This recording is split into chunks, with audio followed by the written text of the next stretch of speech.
లై గారు, మీరు ఆ క్యారెక్టర్ గురించి మీరు ఒక సీనియర్ యాక్టర్స్గా మీరు కామెంట్ చేయాలంటే తన క్యారెక్టర్ గురించి ఏం చెప్తారండి? హృతిక జస్ట్ మీరు ఇప్పుడు టీజర్ చూసుంటారు కదా. So she has N intention. ఆ ఇంటెన్షన్ ఏంటని మీకు తెలుస్తుంది. But it is very very scary. చాలా చాలా డిఫికల్ట్. జస్ట్ ఐస్లో అంత ఇంటెన్సిటీ క్రియేట్ చేయడం అనేది వెరీ డిఫికల్ట్. తను చాలా బాగా చేసింది. And heart of the film తనే మరి. So she did it excellently. And ఇంతకంటే I don't want to tell more. Jagapathi Babu గారు, ఈ సినిమాకి అంతేకాకుండా అమ్మాయిని రక్కింది, గిల్లింది, కాళ్ళు తొక్కింది, చాలా చాలా అది ఆఫ్ స్క్రీన్ టార్చర్ పెట్టింది.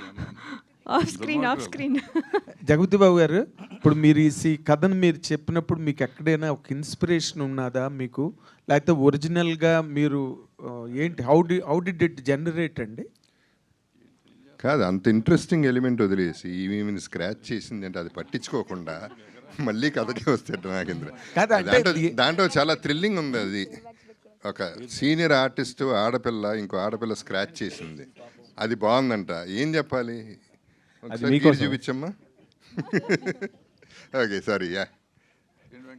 నాగేంద్ర, అది ఆనెస్ట్గా ఏంటంటే ఇప్పుడు ఎర్లియర్ కూడా విమెన్ ఉండేవారు ఫ్యాన్స్ కింద, లేడీస్ చాలామంది. ఇప్పుడు విలన్ అయిన తర్వాత యంగర్ లేడీస్, యంగర్ గర్ల్స్ కూడా ఫోన్లు చేయటాలు, కలవాలనుకోవటాలు ఇవన్నీ జరుగుతున్నాయి. సో దానికి కనెక్టెడ్గా ఒక సినిమా చేస్తే బాగుంటుంది అనిపించింది నాకు. అండ్ నాకు బ్రాండింగ్ ఇద్దరు ఆడాళ్ళు ఉంటే, ఇద్దరు హీరోయిన్స్ ఉంటే బాగుంటుంది అనేది ఉంది కాబట్టి ఆల్రెడీ దాన్ని మళ్ళీ ఫస్ట్ టైం ఇన్నేళ్ల తర్వాత క్యాష్ చేసుకుంటున్నాం. Very good, all the very best బాబు. అంటే ఈ సినిమా ఇది జెన్జీ బ్యాచ్ ఇప్పుడు ఉన్న దానికి కనెక్ట్ అవుతుందా సార్? అంటే ఆ అమ్మాయి క్యారెక్టర్ ఆ విధంగా ఎంఐ జెన్జీ కదా, మరి ఆటోమేటిక్గా కనెక్ట్ అవుతుంది. జగత్ బాబు గారు, సార్ ఈ స్టోరీ అంటే though might not have taken the inspiration directly, ఇది మీ వర్షన్ ఆఫ్ నిశ్శబ్ద్ అనుకోవచ్చా? సారీ, మీ వర్షన్ ఆఫ్ నిశ్శబ్ద్ అనుకోవచ్చా?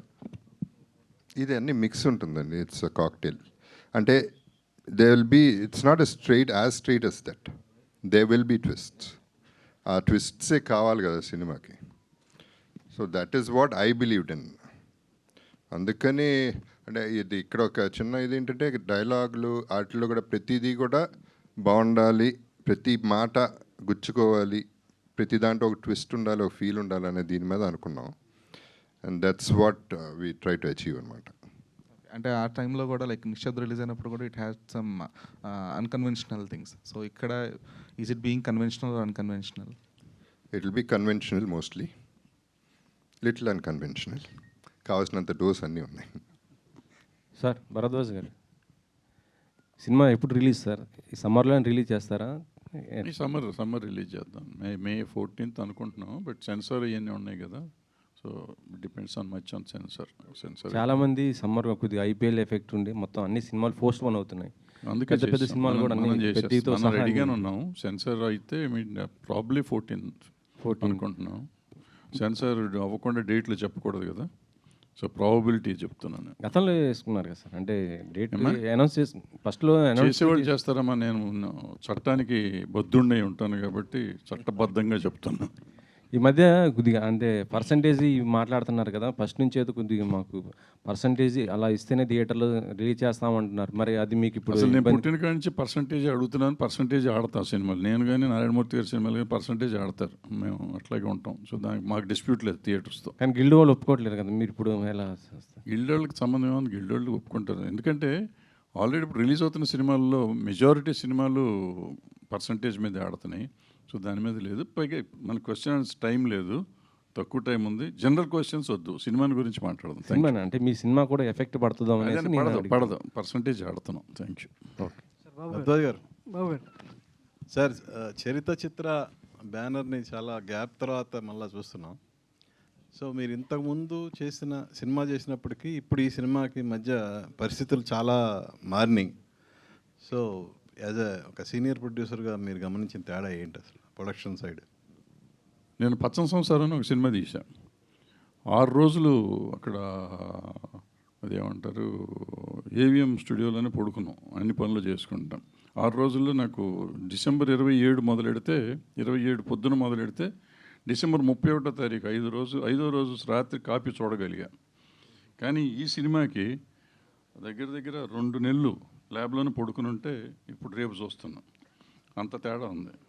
ఇది 6 రోజులకి 60 రోజులకి తేడా, అంత తేడా వచ్చింది టెక్నాలజీ మారి నాకు.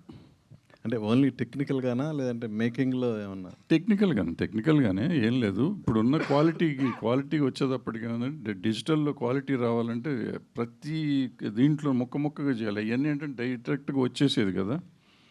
ఈజీగా ఒక రోజులో పని అయ్యేది, ఇక్కడ నెల రోజులు అవుతుంది ఒక్కొక్క పని అట్లా. సార్ నిన్న తమిళ ప్రొడ్యూసర్స్ కౌన్సిల్ మీటింగ్ జరిగింది.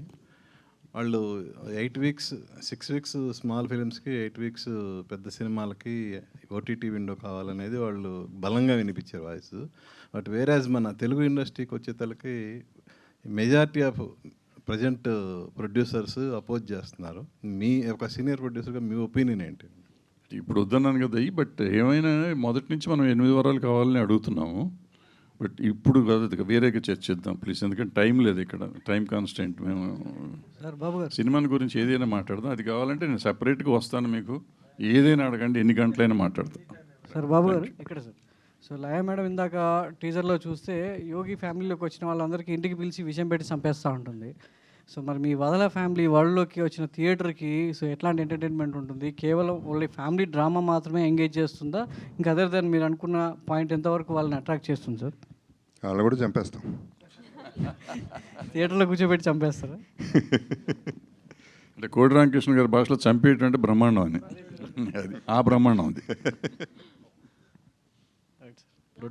ప్రొడ్యూసర్ గారు, ఇప్పుడు భరద్వాజ కానీ, జగపతి బాబు కానీ, లయ కానీ వీళ్ళందరితో సినిమా చేయాలని ఎందుకు అనిపించింది మీకు? అలా ఏమనిపించలేదు. నేను కేవలం భరద్వాజ్ గారిని కలిశాను. ఆయన ఎంత చేయడం, అసలు మీరు అందరూ ప్రొడ్యూసర్ అంటుంటే నేను వెనక చూడాల్సి వస్తుంది ఎవరా అని. ముందు అది అసలు కాదు, నేను ప్రొడ్యూసర్ని కానే కాదు, అది వాళ్ళ అభిమానంతో అలా అంటున్నారు. కానీ నేను జస్ట్ ఈ మూవీకి సహకరించాను అంతే.